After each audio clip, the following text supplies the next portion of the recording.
So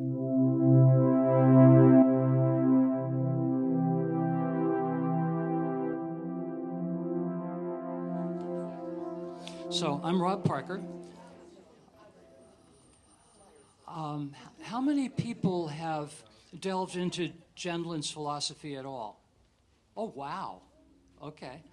How many people have read A Process Model? Good grief. Okay. How many people have understood the process model? Okay. And how about experiencing the creation of meaning? Okay, okay. I'm impressed. Yeah. I discovered Gene about 2000, and it's a bit of a story, but I came to Gendlin expecting to learn about existential phenomenology and Merleau-Ponty in particular, which that doesn't matter if you don't know what that means, but just that I didn't know what I was getting into. And it took me about 3 years after I met Gene to realize that he was saying something really unusual and different and important. And that was interesting that it took me so long because I was tuned into this stuff. So I want to talk a little bit about how this happens and why it does take time. So I want to, in general, I'm going to share 3 things that Gene taught me. One is, what is philosophy? And that's interesting. Gene said that when he was at, he said that graduate students in philosophy at the University of Chicago, it took them typically a year to figure out what philosophy is. Now think about that. Like if you're into it enough that you're signed up for a graduate program in this field, and it takes you a year after that to figure out what the topic is that you've decided to study, isn't that interesting? You know? So the second thing is, why is philosophy so challenging? And the third thing I want to talk about is, why is it important? So first of all, what is philosophy? In popular discourse, I guess we're beyond that, but a lot of people think of philosophy as just rules for living your life, right? Or armchair speculation about the nature of the universe, or some belief system that you're supposed to subscribe to. And for Gene, it was none of that. For Gene, philosophy is the study of different ways of thinking. And then what does that mean, different ways of thinking? It's hard to grasp what different ways of thinking are, because since around 1600, in the Western world, we've had just one way of thinking, pretty much. And most of us have never even encountered another way of thinking. And so to find an example of a different way of thinking, you have to reach around a lot. Speaking 2 languages is actually a beginning. How many people have 2 languages? Okay, wow, cool. And somebody said once that a person who has 2 languages has 2 souls. How many people know what that means? Yeah. So that's something like a different way of thinking.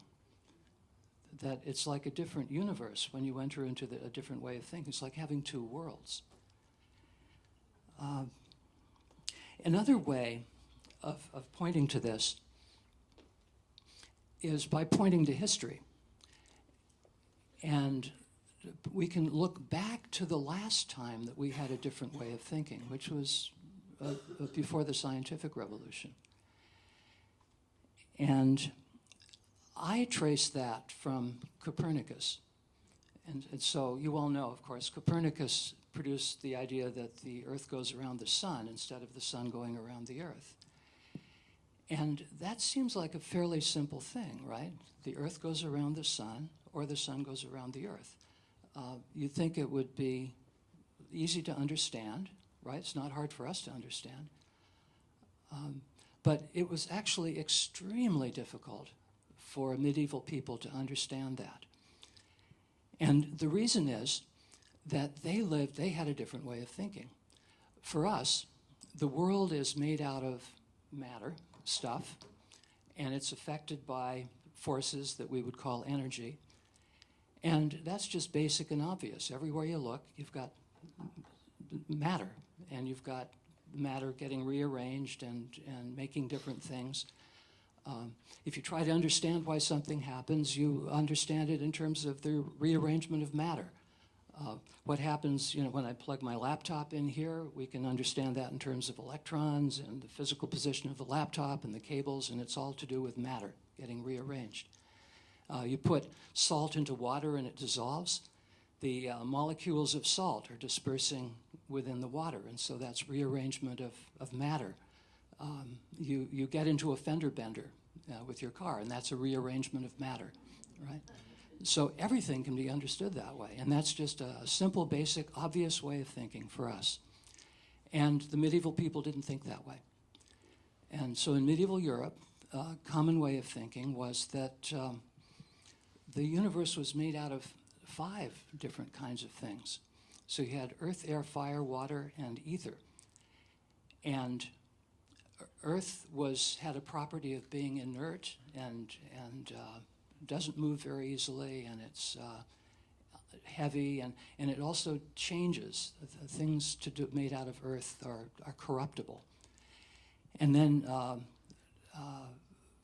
water is, and also the nature of earth is to go to its place in the center of the universe. And then water has other properties than earth. Air and fire are more spiritual, and they tend to go up. And so down is earth, corruptible, dense, inert. Up is ethereal and motion of a certain kind, circular motion, and angels and God, right? And the 4th kind of stuff is ether, from which we get our word ethereal, and that's the highest. And so you have the earth at the center. Let me pull this up for myself. So you have the earth at the center, and then you have the 7 levels, 7 spheres, ethereal spheres around the earth. And what's important about this, about the different way of thinking, is not the content, right? So you could have 8 or 12 or 2 celestial spheres without changing the kind of thinking, right? What's in the kind of thinking here is an organic relationship with God immanent in nature and constantly evident to us by our senses, by the fact that we have air here and we've got matter here and we've got this ordered arrangement, so we have an organic whole. And that is completely disrupted if the earth goes around the sun. You've completely screwed up everything if you do that, right? And before I go there, here we go. Yeah, just another image of the order that's inherent in the universe, with God above and earthly things below, hell at the very bottom, and that this, like, they understood society this way. So you can see a little bit in this drawing how the different levels, social levels, peasants and the lowest people at the bottom, and then higher and higher up towards kings and popes. And so everybody's place in society is understood in this same way, this ordered organic relationship. And medicine is understood that way. You have the 4 humors, which correspond to the 4 elements that are earthly. And there's another one I've forgotten. But the whole thing is a coherent organic whole. And then when Copernicus says that the earth is going around the sun, all of that breaks down, because it has the earth moving and it has the sun, which is ethereal and spiritual and up there by its nature, in the center of things and not moving. And that's crazy. It's not that it's not, we don't understand it. It's that's not what the word earth means, and that's not what sun means. So we'd be talking about, an equivalent today might be like we are machines. We're all made out of matter. Everything is programmable. We're in a deterministic universe. And then to say that there's some kind of spirit in that would be the kind of contradiction that they were experiencing. So what happens when Copernicus introduces this notion that the earth moves and the sun stays still? So we can trace it. I pulled out a couple of quotations for you. Copernicus wrote his book on the revolutions of the heavens, which is related to our modern term revolution, right? He published it in 1543 posthumously. So he knew this was going to cause some trouble. And he didn't want to write this, and he didn't want this out until after he was dead. Otherwise, he thought somebody else might do that for him, right? And so what happens after he does that? In 1607, Shakespeare in Antony and Cleopatra has Cleopatra, dying Cleopatra, calling out to the dead Antony, "Husband, I come, I am fire and air. My other elements I give to baser life." So you can see that medieval worldview in that bit of Shakespeare, right? Fire and air, up, earth down, and she's going up. And this is after Copernicus, so it hadn't been absorbed into the popular culture. John Donne, he died in 1631, so he's, again, like 100 years after Copernicus. He writes a poem, and this is excerpts from the poem. He says, "And new philosophy," which is Copernicus and Galileo, "new philosophy calls all in doubt. The element of fire is quite put out, and everything spiritual is gone," right? "'Tis all in pieces, all coherence gone, all just supply and all relation. Prince, subject, father, son are things forgot. For every man alone thinks he hath got to be unique, and that then can be none of that kind of which he is, but he." Right? That's what they felt. The world coming apart, no order in society anymore, everything coming unglued because the earth goes around the sun. Tycho Brahe, an interesting character. He was born, well, I'm not sure about the dates here, actually. This could be wrong. But Tycho Brahe was born after Copernicus died. Tycho was born into an astronomical family, so his father and grandfather had been astronomers. He grew up with Copernicus and read Copernicus, understood Copernicus perfectly, admired the mathematical simplicity of the earth going around the sun, and yet he couldn't accept it.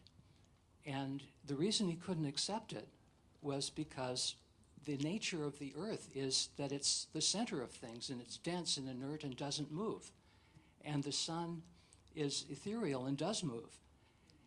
And so he says, even though mathematically it makes perfect sense to have the earth going around the sun, and it simplifies everything, and he wrote eloquently about the beauty of the mathematical system, he said, "I just can't believe it that the earth moves, because we know the earth doesn't move, it's inert." So you see, it's a different way of thinking. And the transition from their way of thinking to our way of thinking was a rocky road. And it took a while.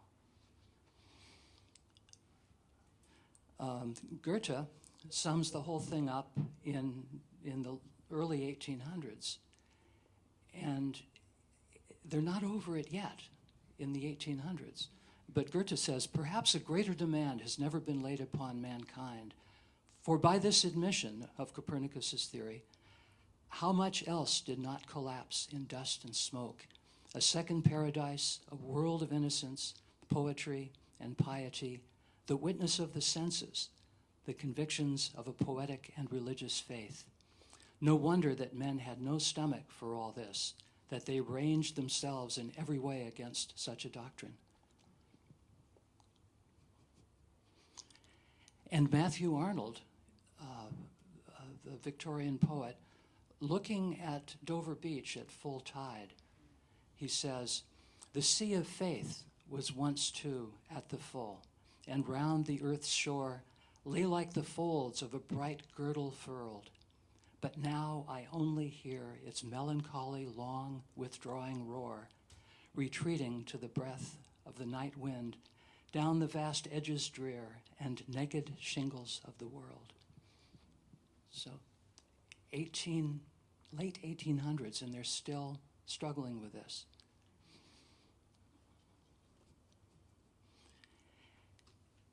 And then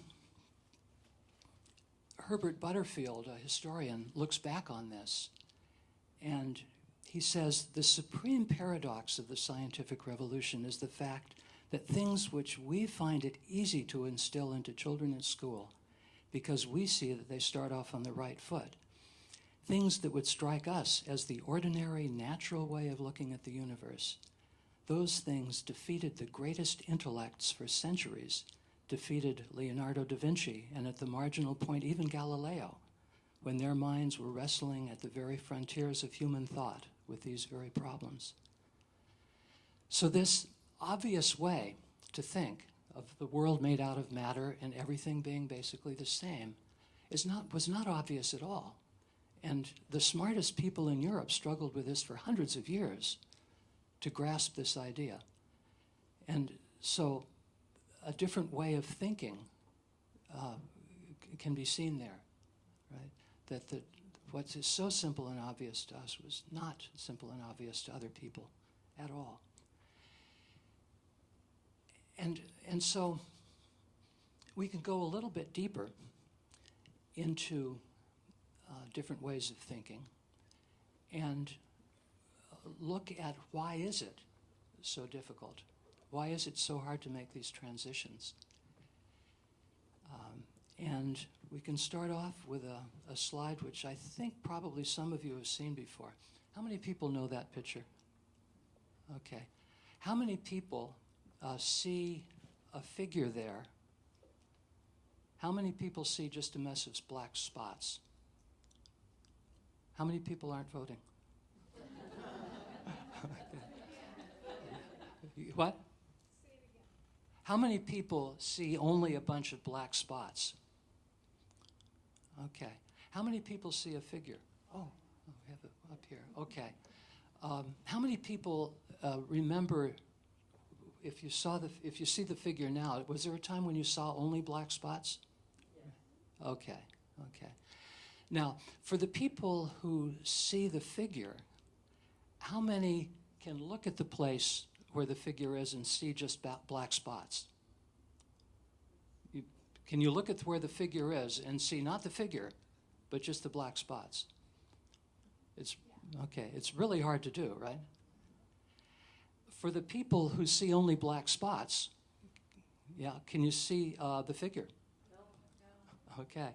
Now, isn't it strange that some of you can't see what the other one is seeing? So some of you see only black spots, and some of you see only the figure. And when you see it one way, you can't see the other way. Isn't that interesting? So what's simple and obvious to some of us is impossible for others of us. Just take that in. So I'm going to do something. I'm going to change the brains of the people who see only black spots. And after your brains have been modified, you will never be able to see black spots again in your life. In your life. So here's the dog's head and ear, and it's sniffing the ground, right? And there's a leg here, and there's another leg you can't see. A foreleg here, another leg here, and tail. Okay. Anybody not see the dog? What we can take is that concepts, what we'd call like a way of thinking, what we mean is something visceral. Like this is our sort of embodied way of relating to the world, not abstract at all. And once you have a way of organizing your experience, it's very hard to let go of it. And that's the interesting thing to me about this, that once you see the dog, you're never going to see spots again for the rest of your life. And it's that our living bodies, what would you say, the focusing body of Gendlin's, like a body that's engaged with the world, that body makes sense of things. And we will do almost anything to make sense of things. And once we have sense, we're not going to let go of it.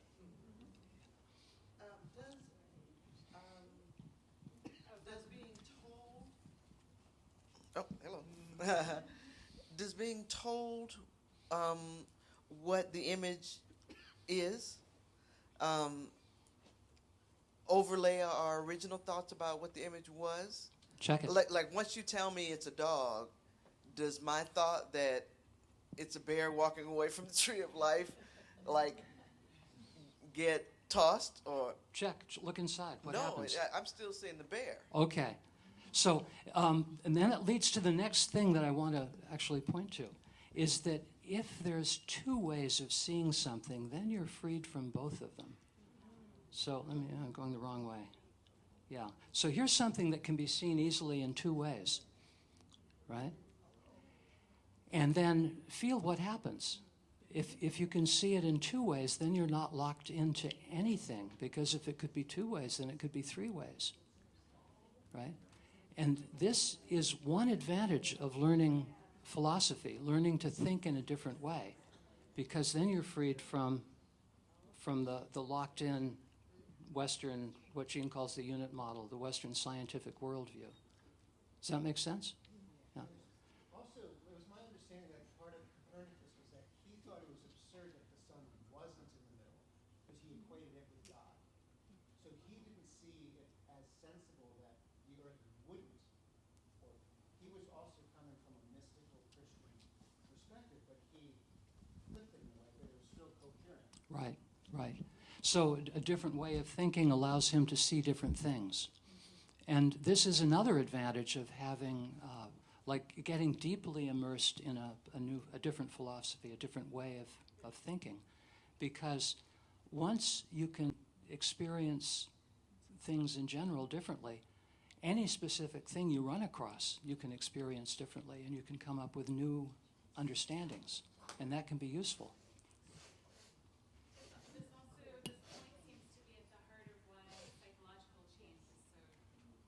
Yes, yes. I think there's different levels. I think the dog slide and the rabbit duck, that's relatively easy, so you can do that in 5 minutes. Psychological change can take serious time. Learning a philosophy, in my experience, and I've talked it over with Jean, it took me about 10 years to really feel like embodied in a new world when I learned Jean's approach. And you can see the Western European civilization, it took them hundreds of years to take in Copernicus. So there's gradations. You know, it depends partly on how much effort we're willing to put into it. We can go faster if we put a lot of effort. Like learning a language. If you learn on sort of weekend courses, 3 hours a week on Saturdays or something, you're not going to learn very fast. But if you go to the place and live in the culture and nobody else speaks your language, you'll learn pretty quickly. Psychotherapy often goes better in native language. Yeah. Oh, okay. In looking at the progression of the visuals that you've... hello, everyone. There's that microphone again. In looking at the visuals that you've shown us progressively, it seems to be that the philosophy evolves out of the societal model, and that as we're moving, the big change in my understanding is as we move towards Gendlin's model, it represents the not the sense of the whole of society to say you must fit into this place, but the individual and their individual internal workings. Is that true? My sense is that, yeah, it has to be, I think there's two ways that it can happen.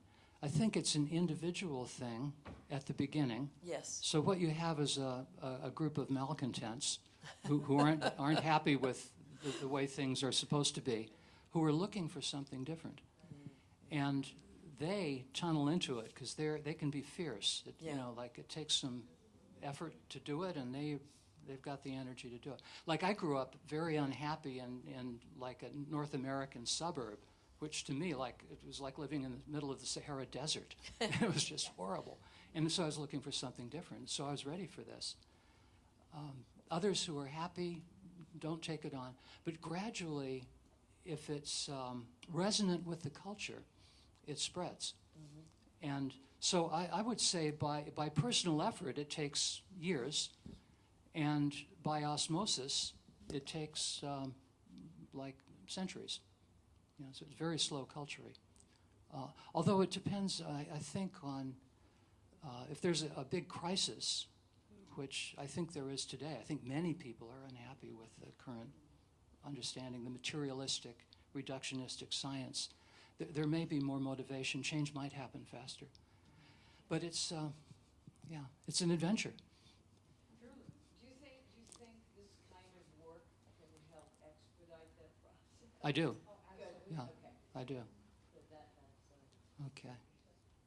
In order to take in something new, we have to let go of our current universe. Old assumptions are implicit in the very words that we use to refute the assumptions that we reject. One thing you can see with the duck-rabbit slide is that the experience of a new meaning is holistic. In other words, you see either a duck or a rabbit, and it's pretty difficult to see just a duck and a rabbit together, right? So that's one of the reasons it's hard to make the shift. It's that you have to let go of what you had before you can take on board or take in the new something. And then when you're letting go and you don't have anything else, it's like seeing just the black spots. That's hard to do. So that's part of the challenge of learning a new philosophy.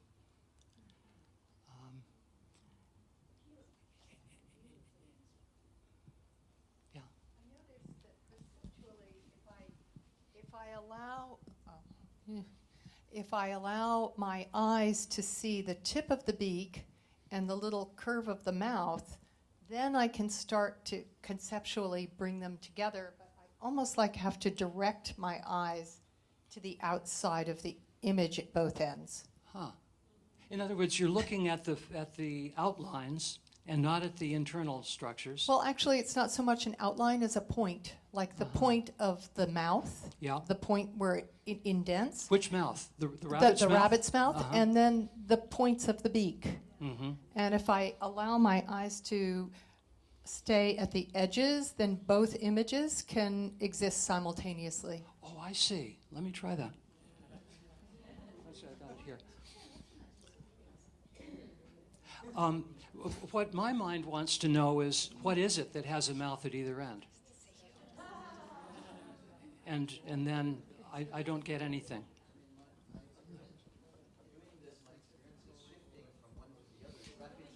You can shift quickly, but it's hard to see both at the same time. Maybe impossible, but very difficult.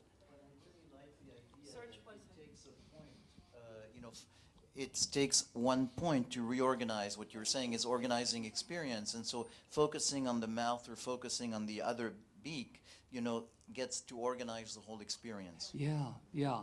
So you can, yes, and I would say that, yeah, that's how I learned the philosophy of the implicit, to focus on one thing and then sort of expand.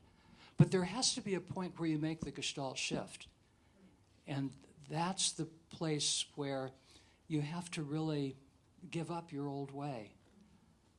And it's interesting. It's scary. When you reach that point, I found it scary. There's a kind of, not to be over dramatic, but I think it could be fairly described as a terror, you know? And like, who would feel terror from reading a book, right? But it was really scary. It was like I didn't have a ground, briefly, and it was very uncomfortable. And I spoke to Gene about this, and he said, yeah, but you can ground in your body, and then you don't need the organization.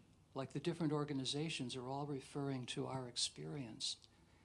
And once I did that, I haven't had that problem since.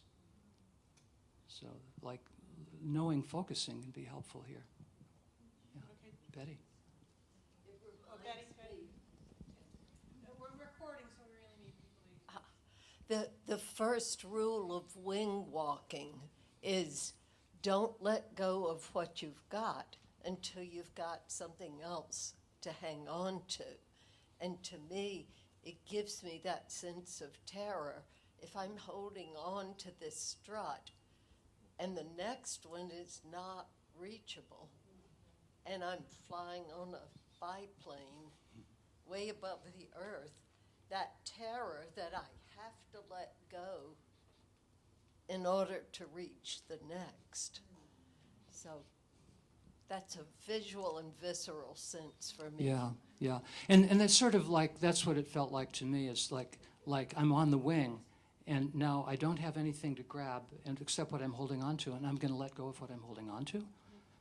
And that was hard. Is it okay to take more? Sure. One of the things when I first looked at it, I looked at it as a product of someone's interpretation of a rabbit and a duck. And I see it as a reproduction. And I see it as a drawing with pen and ink, or it could be a woodcut. You know, I really liked the idea of that once you let go of one thing, it's like it opens everything up. It becomes less defined, Yeah. less solid. Yeah, You know, yeah. you're not locked into one perspective. Right, right. And you're right. This is somebody's interpretation. This is a drawing, and we could also say it's a metaphor, because what we're doing with philosophy is doing this with this, right? With the world, with everything, yeah. And that's, you know, like, that's hard to pull off. I couldn't arrange it for PowerPoint. PowerPoint just couldn't do that. Yeah. Anybody else? Just very quickly, who is the artist? I don't know. That goes back into the mists of time. So this is old. This is old, yes. One of the things that's worth knowing here is that what we're doing with Genlin, what Genlin was doing and what we're doing in learning Genlin, this traces back to at least the mid-1800s, because people were starting to wake up to what the Copernican scientific revolution had done to the world. And many people were unhappy. And so you have Dostoevsky writing in Notes from Underground about what would it be like if human beings were completely predictable, like the mechanism of a piano. And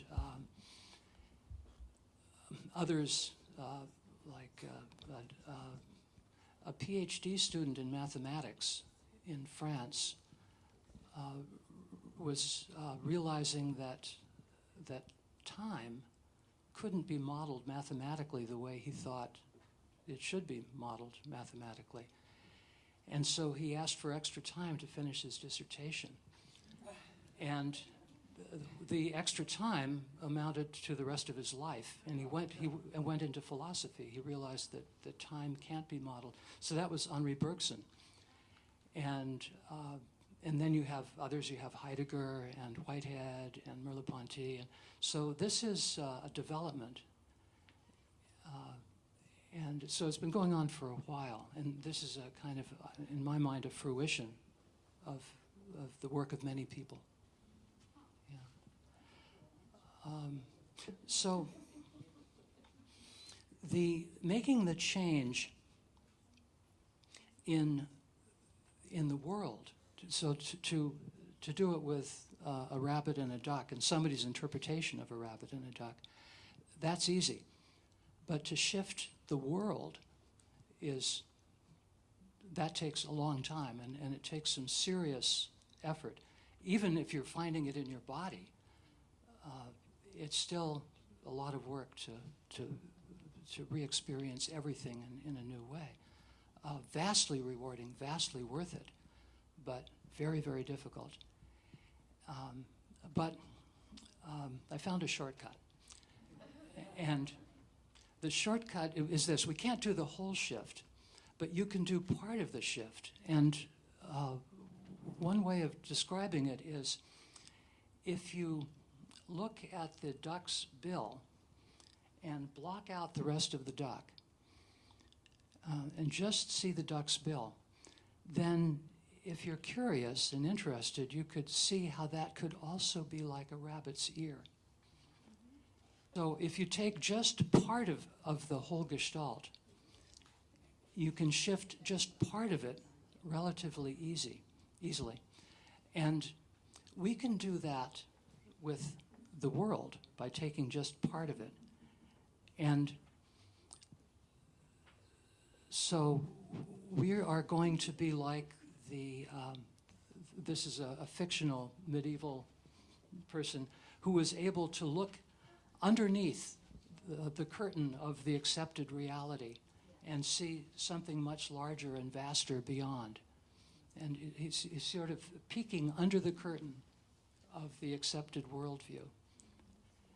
And we can do that by taking just part, a little segment of the philosophy of the implicit, Jean's philosophy, and by blocking everything else out and looking just at that part, we can get a glimpse of what the other world is like. And that's what we'll do after the intermission.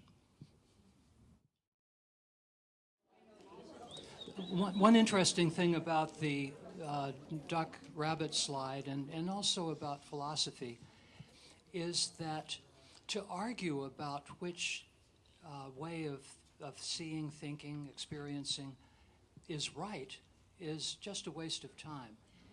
So imagine somebody saying, well, that's not a rabbit, that's a duck. And how do I know that it's a duck? Well, because that thing up there that you're calling ears, that's not ears, that's a bill. And how do I know that it's a bill? Well, he eats with the bill. You can't eat with your ears, right? And that's the kind of discussion that happened with Copernicus after, in the real world, people were saying, well, the Earth can't move around the sun because the Earth's nature is dense, solid, and it doesn't move, right? And so learning a new way is a gestalt shift. It happens holistically, and you can make the shift and then decide whether you like it or not. But there's no point in criticizing it as you're learning it.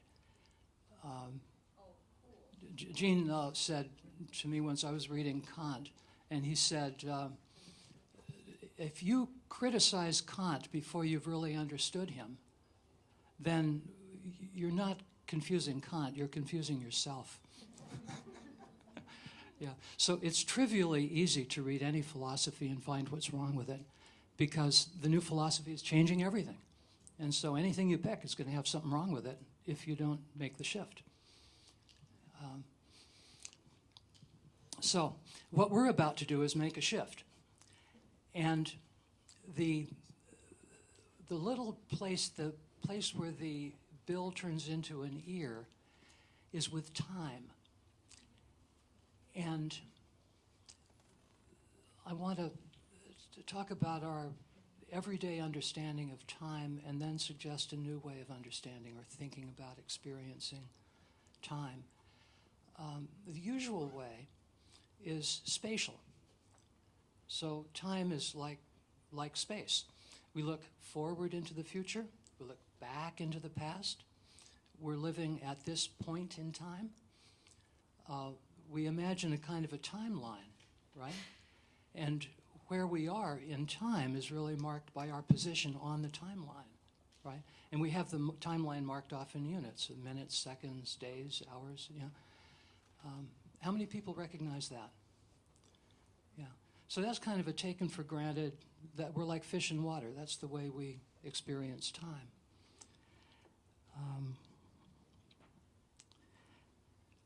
And another important aspect of this is that if you think of time that way, then time is an illusion. Time isn't real. Because if you could stand back from the timeline, you could see everything spread out from in front of you all at once, right? You could see the ancient Romans over here, and you could see the scientific revolution here, and you could see Rob Parker talking to you here, and then in the future you could find whatever's coming. And it would all be there, all at once. And so this is actually this is the view of modern mainstream science. And they call that the block universe. Everything is there. There's 3 dimensions of space and 1 dimension of time, and it's all there. And if you could step out of it, you'd see everything all at once. And so here you can see it mapped out. You've got the 3 dimensions of space, and then the 4th dimension of time, and the past, present, and future. And you're moving in those 4 dimensions when you're living. And everything that you're doing, everything that you've done in the past and everything that you will do in the future is all in that stream, right?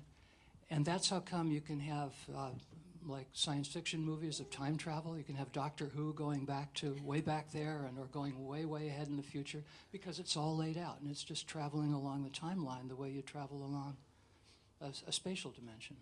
Yeah. Does that make sense? Yeah. So now let's shift gears a little bit and think about this moment. Take a breath. Check inside. And feel what it's like to be here. And notice in particular that you recognize where you are.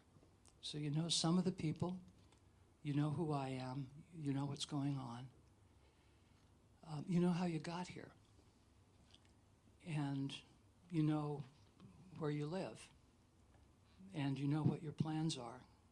And so all of that is a part of this moment now, right? And all of that, the room, where we are, how you got here, what kind of situation you came from, how come you got interested in focusing, all of that is implicit in this moment here now. And that's what we could call the past, right? Can everybody feel that? Yeah. So the past is actually here now as a kind of structure or a kind of shaping of the present, right? If we didn't have that, it would be extremely disturbing. And there are actually clinical records of people that lose a sense of the past. They lose all memory for varying amounts of memory. It's extremely disturbing. Imagine what it would be like not to know where you are. But that's the past functioning here now and telling us who we are and where we are.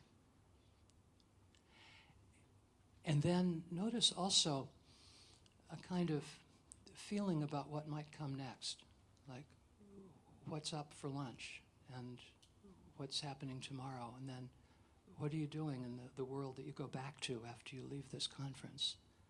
And what are you learning now? And there's a kind of orientation, sort of something, that's toward next steps. Can you all feel that? Yeah? And that's what we could call the future, right? So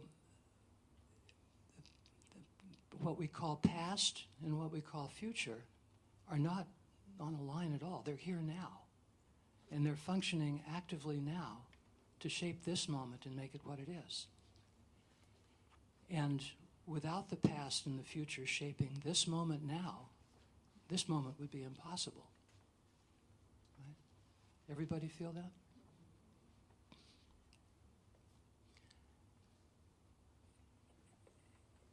And then take a moment and just notice the contrast with that and the timeline. Right? If you go back to the timeline and feel that, what does that feel like now? Anybody? Huh? Simplistic. Abstract. Huh? Flat. Yes. Linear. Right. A continuum. Suffocating. Yes. Rob, when you repeat, would you repeat into the mic? Oh, okay, yeah. The last one was suffocating. Actually, yes, but I would also say and good in a sense of organizing experience. Yes. Not just negative. Useful. Yeah, yeah. So in all of this, we're not going to throw out the duck. We want to keep the duck and the rabbit, right? But what we want to do is find the difference. Yeah, and think about that.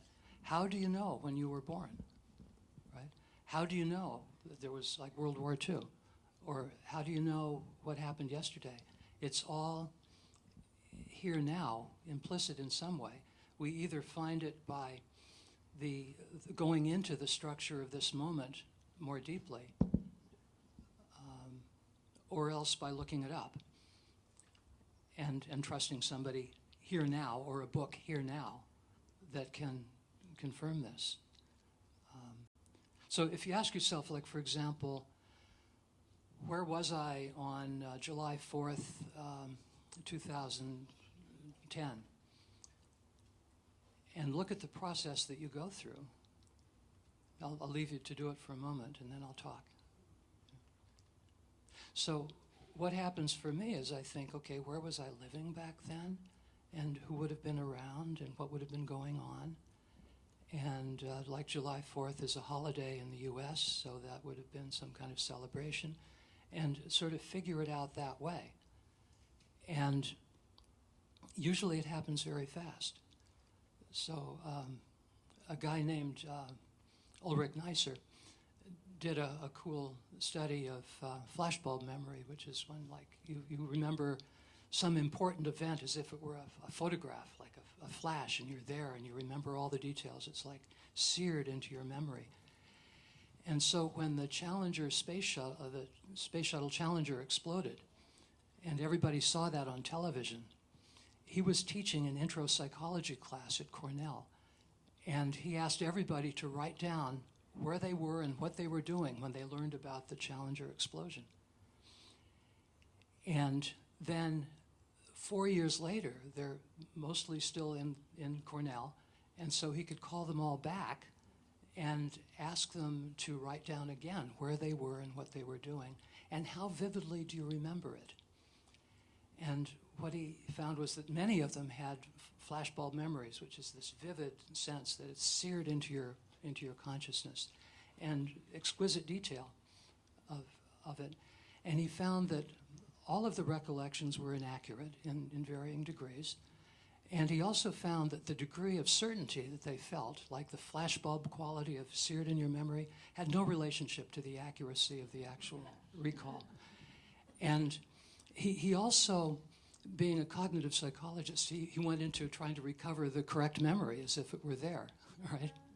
And he did all kinds of tricks and couldn't discover the recovered memory, which says something about trauma therapy, by the way.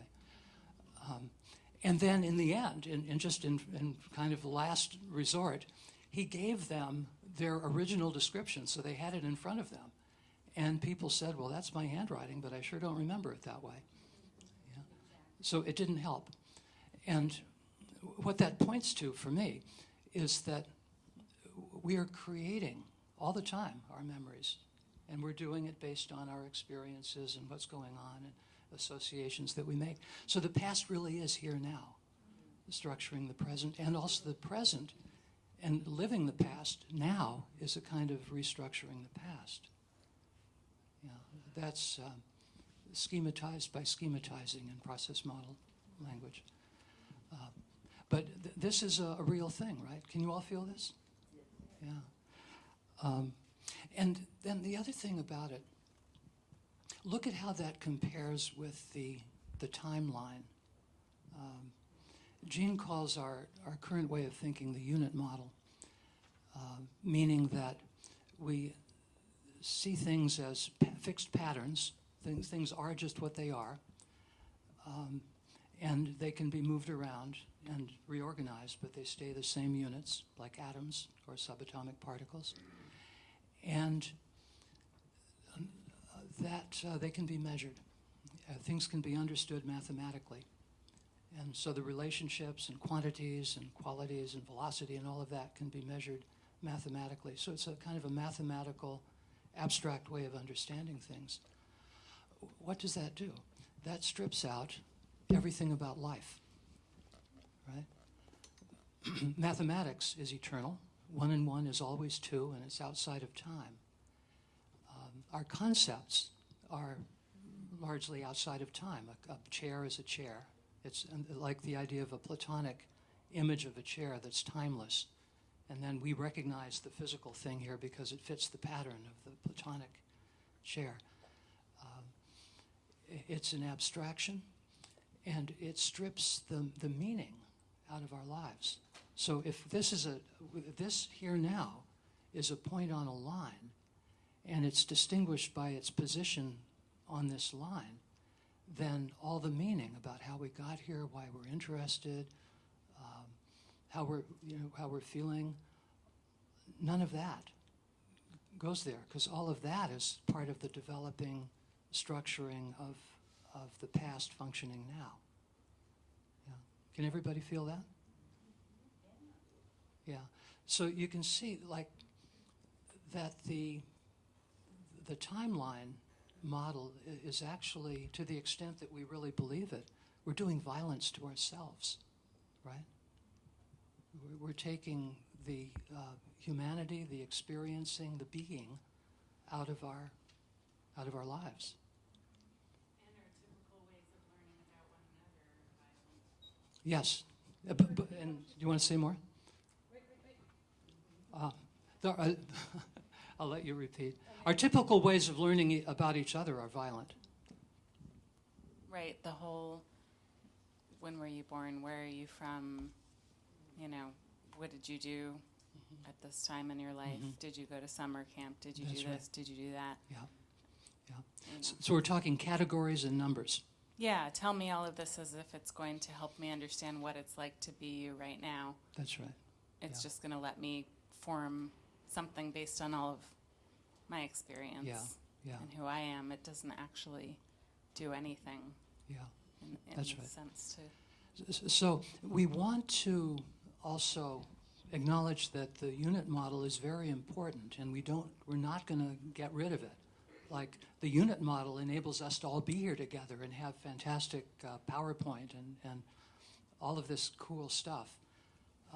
And 8 billion people are not going to live on planet Earth without the unit model helping. Yeah? So we're committed, and we're not giving up the unit model.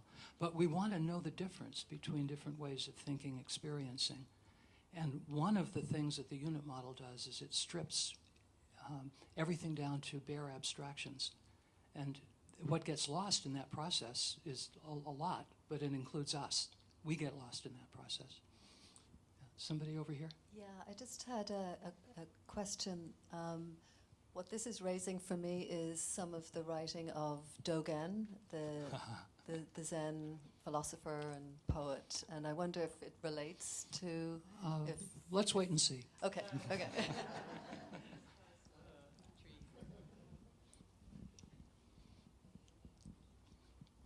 So we need to add to this that different cultures perceive past, present, and future differently. Yeah, thank God.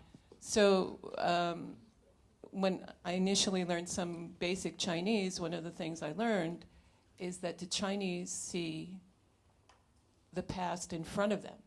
You know, we have a phrase, the past is behind us. And that's our sense, the past is behind us and the future is in front of us. And in Chinese, the structure of the language says the past is in front of you because you can see it. Mm-hmm. You know it was there. Yeah. You lived it already. You don't know what's in your future. Yeah. So the sense of future is that it's behind you. Oh, wow. Yes. Is that true? Well, there should be. Can Luckily, we have anybody someone who can speak for- who's from that culture speak? Are you willing to, would you like to respond? We don't want to put you on the spot.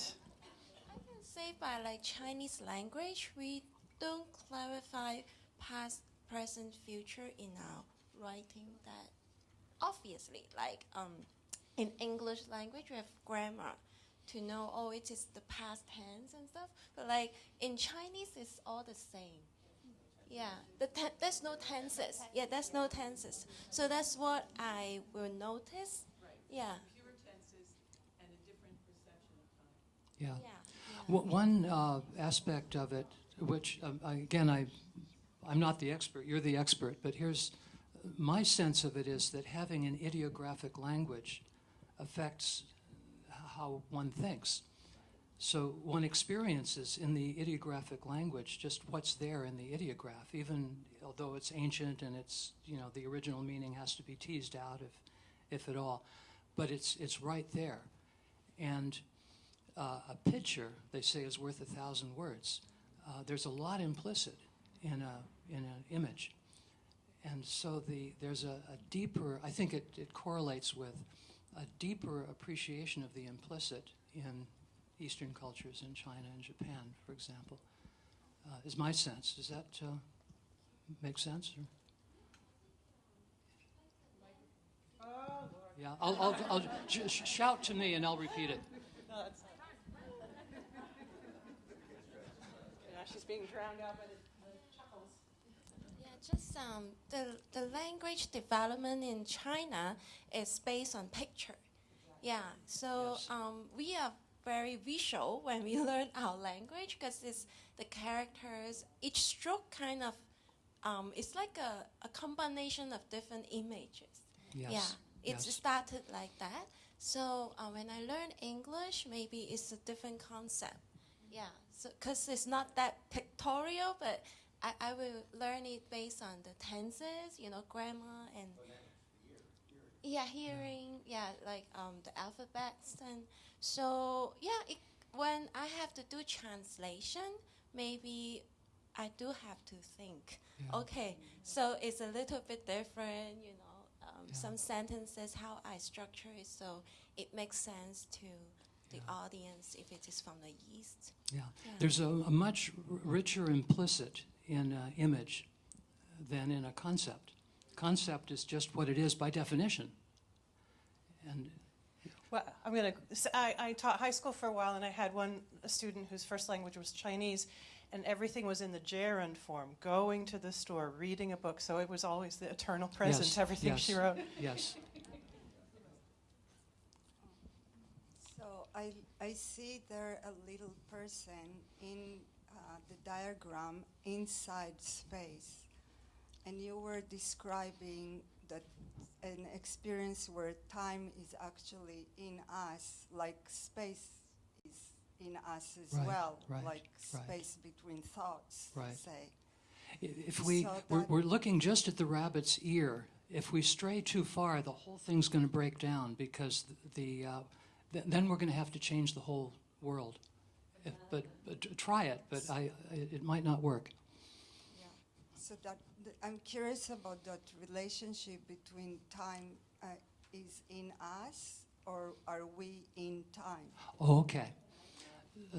So I'm going to give.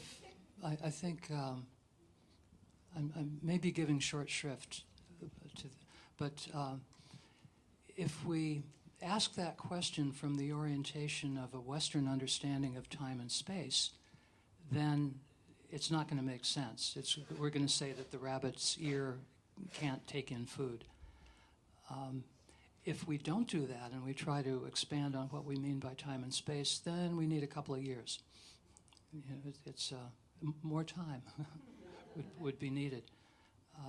So this is just like a peek under the curtain, and we can only see a little area, but I think we can see it with depth and richness. We can feel what it would be like to live in a moment where the present is here, and also something like a future, an orientation towards next steps is here. We can feel that. But if we step out of it, then we've got to either learn the whole Gestalt or else give up. We have 25 minutes, or Yeah, you're okay. still good to take Yeah. more? Okay. Peter, did one you or two still- more. So, well, like with Chinese characters, there's a lot of implied images Yes. and implied word history. Mhm. But if you read English words with etymology in mind, words can take on an equally vivid and even contradictory quality. That's right. So just knowing your language well and where it arose from can give, I mean, that's what poets do That's to right. some degree. That's right. You know, like knowing that assault comes from saltare, Yeah. you know, to jump, right? Yeah. Things like that. But also English has this tendency to make abstractions seem like very solid nouns. Yes. And I find that gets in the way of people making progress in psychotherapy. It gets in the way of people learning.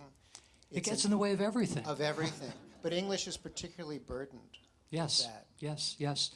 Lee Smolin has a nice book called The Trouble with Physics. And his point, and he's a physicist, he's in charge of the Perimeter Institute in Toronto, and he says that around the time of World War II and the atom bomb, government became very interested in physics and began funding programs. And the programs were funded according to the concepts of the funders. And at that point, progress in physics stopped. And he says that we've had now about 50 years, 60 years, for the first time in the history of physics, no major discoveries. And that's an accomplishment, right? To have no major discoveries for the first time in history.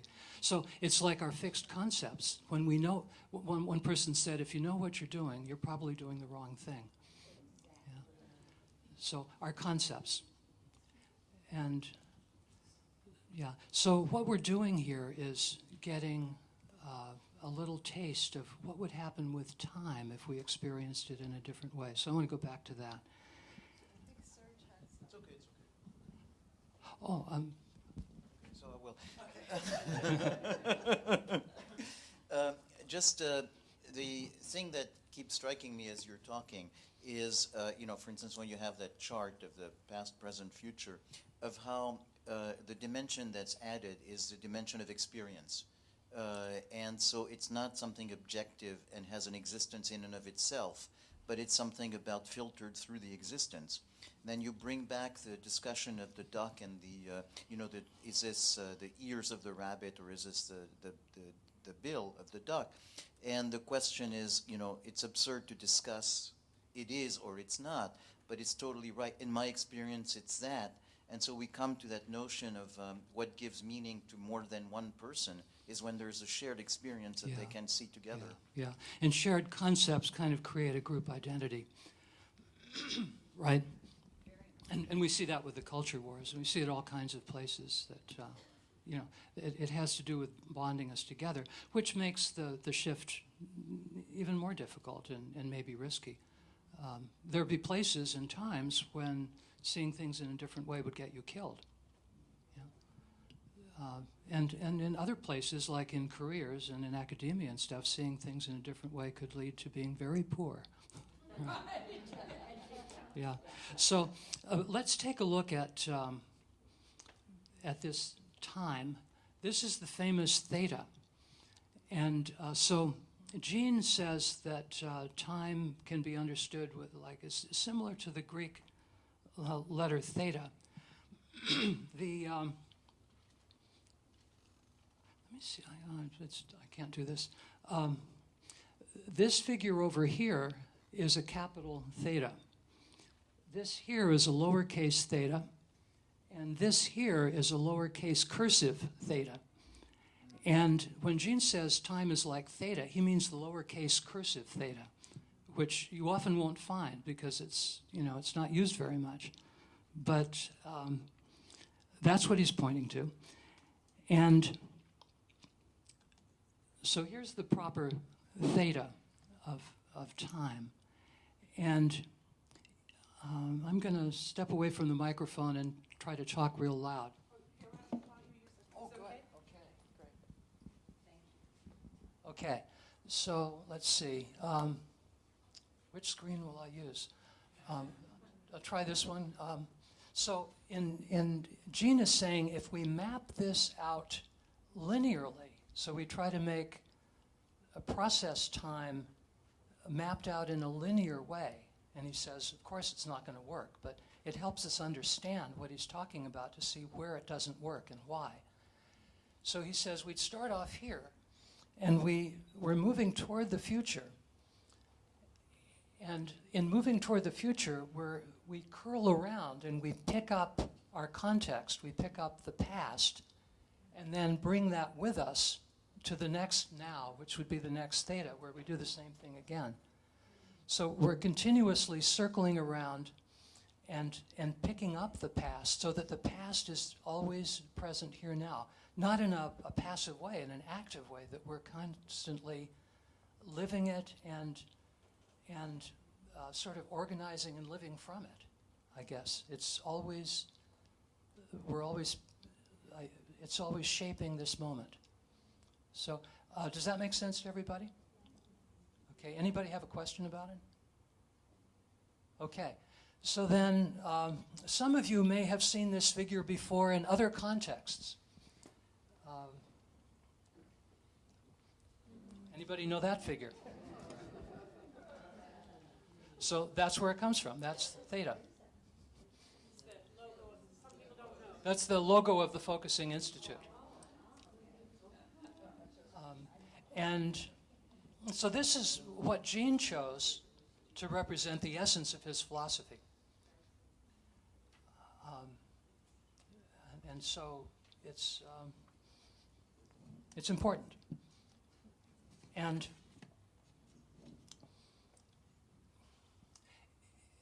it's how to say that? We can experience this in a more kind of personal way if we check right now and like go inside and ask yourself, what is time? And as you ask that question inside, notice what's going on inside, right? You're probably getting a sense of something, time, whatever that is. And as you're sensing it, you're probably sensing aspects of it, some aspect, and then developing that further so that it becomes something, and then a new aspect, something like that. Or sort of pause and if you want, sort of clear out your palate and ask yourself, what is thinking? And do the same thing. Feel what is thinking. And notice as you're doing it that you are right now an instance of what you're wondering about. So you're wondering what is thinking is an instance of what you're wondering about. And again, notice what's going on there. You probably take some aspect of what you already know or imagine about thinking, or something that's in front of you, and then you develop it further. You pull out some aspect of it, and then develop that further, and then pull out some other aspect of it.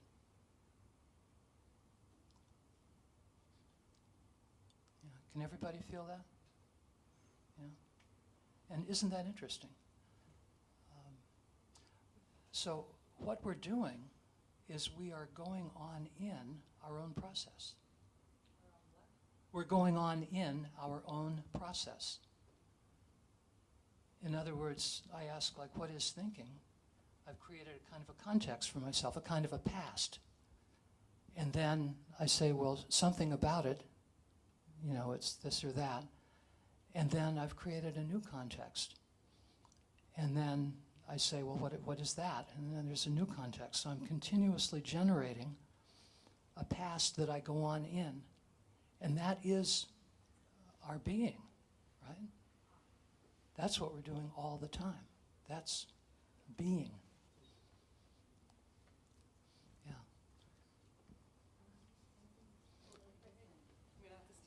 Oh, I'm sorry. Why Jean chose the letter theta? And the reason I'm saying that is because it always stuck with me that in Greek, theta is the first letter of the word theos, which is God. So has he ever talked about that? He never spoke to me about it, but he was deeply immersed in Greek. So everything to do about ancient Greek he would have been familiar with, so for sure theos. But I want to stay with this being thing, that when we're thinking and wondering about what is thinking, that everybody feel that we're actually instancing the theta, that our actual process is to take something and develop it further, and that becomes a something, and we develop it further. And so we're continuously going on in, like we're picking up our past and carrying it forward, and then picking it up again and carrying it forward. Yeah. Everybody feel that? And so that is our being. And think about this, that is also time, right? Time is that generation of change, so that we are time.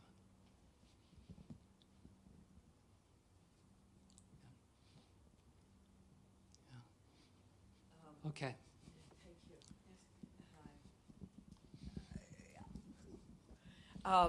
My question about it is certainly that when I think about thinking, a couple things that come up are rhythm and tempo. Is there anything relative to that you have to say to us today about? Sure, that's actually that's helpful. One of the guy, the failed mathematician, Bergson, his supervisor said, "You could have been a mathematician, and now you're going to be a mere philosopher." And he went on to get a Nobel Prize for his work, but that was, yeah. He started off with time, and he said, like music, if you take a note of music, that note is nothing by itself. The meaning of the note is the chord it's in and what happened before and what's coming next.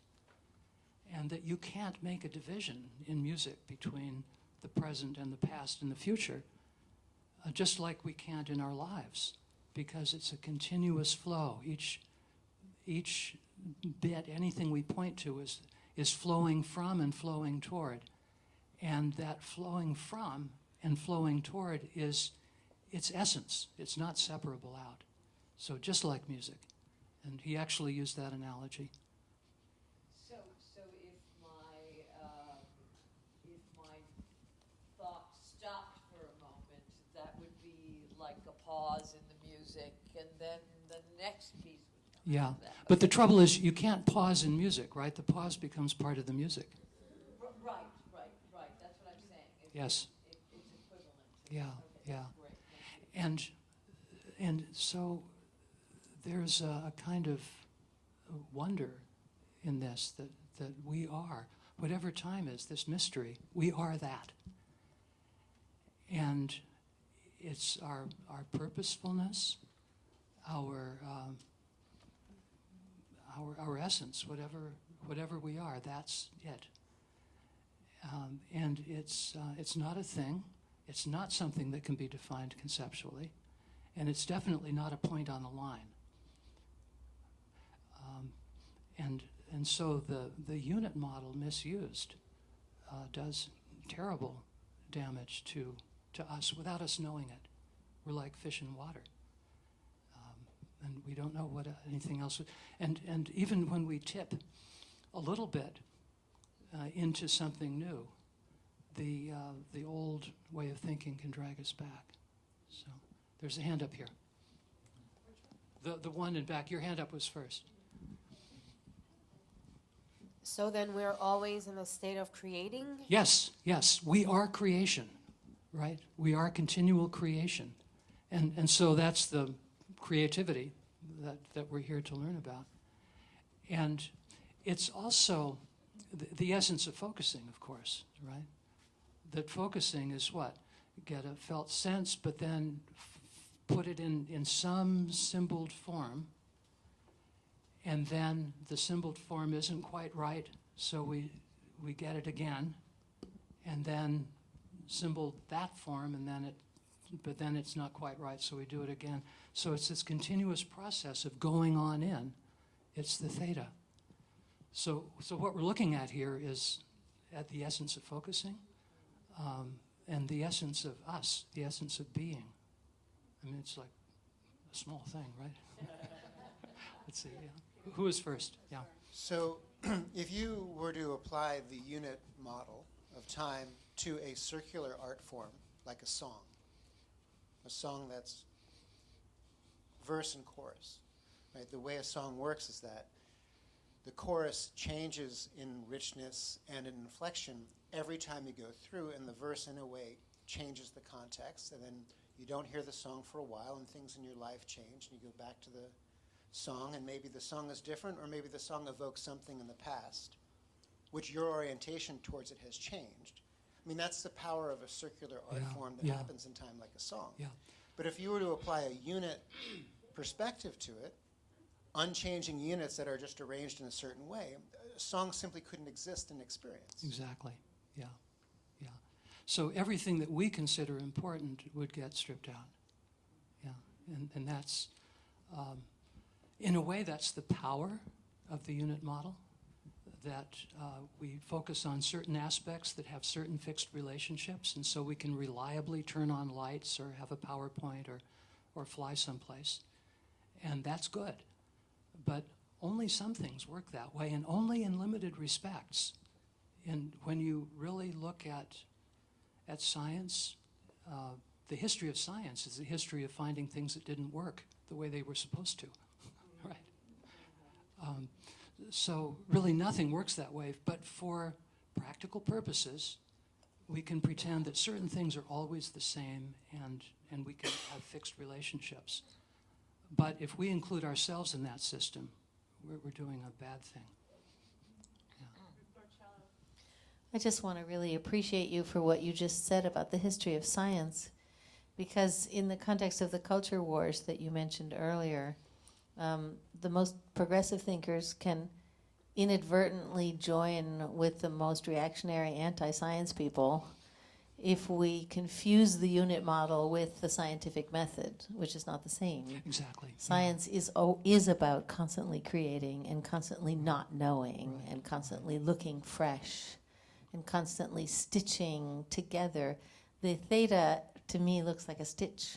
Yes, yes. Being where we are and then stitching back. Yeah, from what and has each come. stitch is a relating of something to something. Yeah, Yes. thank you for that. Yeah, thank you for that. I want to, we've got like how many, 5 minutes? Okay, so an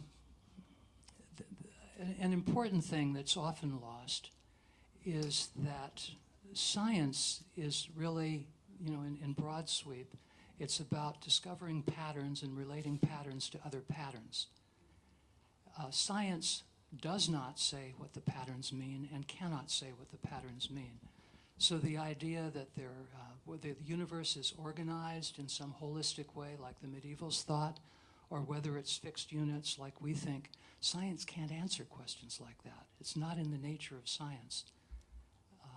So those kinds of questions are not determined scientifically. And the arguments about like spirituality versus science are like arguing about the rabbit's ear and the duck's bill. And so that's a big thing. I want to end just with, we'll maybe have time for more questions, but has anybody else been here before? And so we've mentioned Bergson and Heidegger and Whitehead, and some others have some other ways of thinking about time that are very resonant with Gendlin. Check this out. Shinzu Roberts, writing about Dogen, Dogen's Subogenzo Uji, and the Uji is being time. That's what the translation is. Her description of Dogen's notion of time is, the present moment we think we are experiencing cannot be thought about or defined as the time of its happening, or at the time of its happening. Time does not exist in the way we think it does. Therefore, we cannot grasp it. We cannot fix or conceptualize the present moment as it is happening. Our being time is always morphing into the next moment. Yet this present now is a particular now that we experience, and simultaneously it is the inclusive now of our entire world, which includes all past, present, and future. This is the intersection of all being time with right now. That's right. And here's Tarthang Tulku, who's the last Tibetan Lama to receive the full training before China put an end to that in 1959. He says, every ordinary present has a subtle past, present, future structure to it that provides a feeling of personal identity, continuity, and direction. And isn't that what we experience? Yeah. So others have been here before. And so thank you very much. And maybe, do we have any time for questions? One question. We'll have a lottery. The lottery will take 20 minutes, but. To be fair, it's not a question, it's a statement. Is that okay, Rob? Sure, yeah. Okay. So since you're kind of including the disciplines that have kind of been able to grasp the emergence of a new model, I wanted to quote something from contemporary psychoanalysis, which people think very quickly is a bastion of mechanistic ideas. And this is from Stephen Mitchell, 1993. The poet? No. Okay. The founder of relational psychoanalysis.